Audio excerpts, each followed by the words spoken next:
Both teams looking for a crucial victory here for Bacolod. Although they may be out of contention in the Southern Division, they want to end their misery here. 16 straight losses. The Pardo. Ian Pardo, for the most part of his career, has been trying to get minutes dun sa mga teams na linalaroan niya. Ricky Peromingan gets the rebound there. Bacolod still yet to score. Marilao gets the roll there against Chris Porter. 3-2. Not started. Porter, jumper from the baseline is pure. Yeah. Seen that 100 times already. Oh yeah, coach. Batang-bata pa lang kami, he's already had that jumper from the perimeter. Lista mo na talaga yan. And in fact, dito sa kanyang pro career, he has extended his range to beyond the three-point line as Jeb Bulawan knocks down a jumper. This is about the one-hand shot. Oh, kasi in generation ng mga players natin right now, it's either a three-pointer or a layup.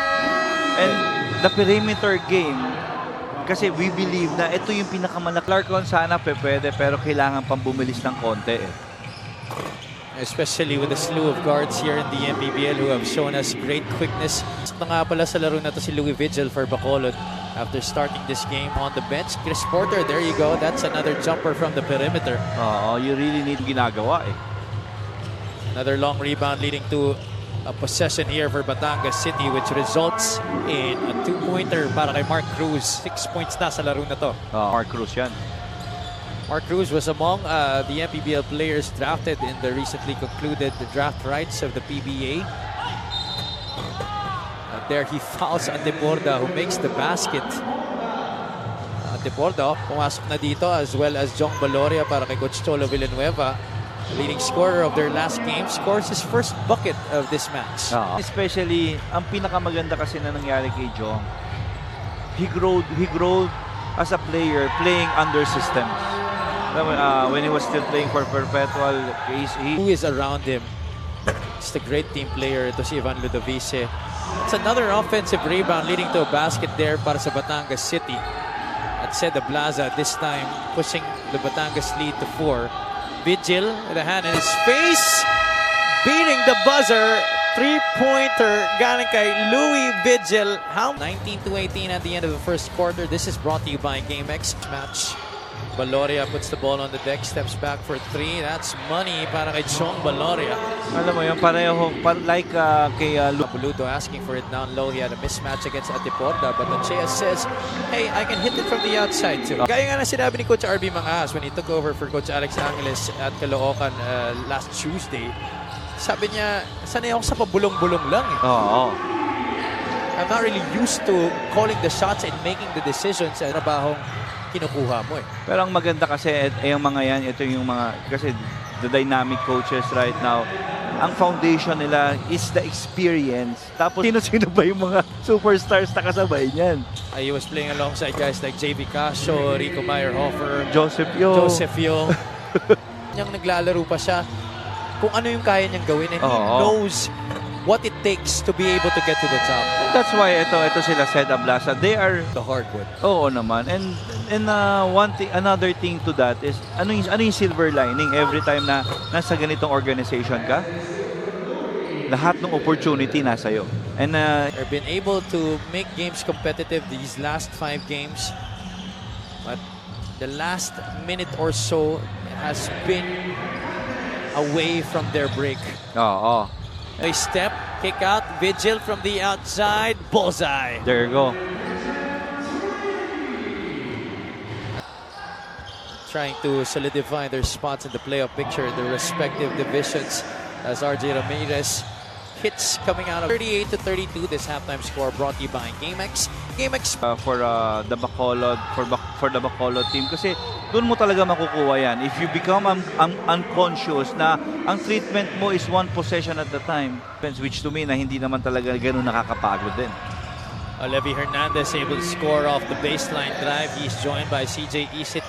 Ito yung sinasabi natin. One possession at the time. You take care of that basketball, you get efficient shots. And another great possession there for Bacolod. The ball. Just a 3-point lead for Batangas City. Arim looking to extend that. That's money down the drain from the outside. And that's big. Last touch ni Vigil. Oo. Kita naman natin from here. Porter able to get the hook shot to drop. Porter able to get it across to a rim. Cruz gets it to Isit. CJ from the outside. That's money. Yeah, three-pointer. Same spot. Different result. Cruz unbothered for the rebound and stick back. Yeah, everybody's looking at the ball. No one boxing out for Bacolod. And no one also challenging Mark Cruz. Lopez, binit-bit, gets the roll. 8 back down to 8. Like in that spot here in this third quarter, but he's missed his last two. Maganda naman yung look eh. At Deporda, he also got a nice look there, knocking down the three-point shot. At nabubuo agad ang kumpiyansa when doon sa unang attempt pa lang, nakashoot na agad. CJ Isit getting on a roll here offensively. Stops, Baloria, does it settle? Baloria down low, Ochea, 2 points. And that guy, sa mga ganong opportunity, sa akin 85 nga eh. Pero Mingan, but Tricky standing his ground. Look at who got that putback. Don Ochea coming from out of nowhere. Quarter score brought to you by GameX, GameX Sports, the official online basketball lending partner of the MPBL. But Louis, Batangas consistent with their output, 19 points in all quarters. Pero ang maganda, as we go along in this game, yung take care of that basketball, ang laking bagay. meanwhile, Batangas only with 11, and Levy Hernandez scoring only the 5th three-pointer of the game, 2-45.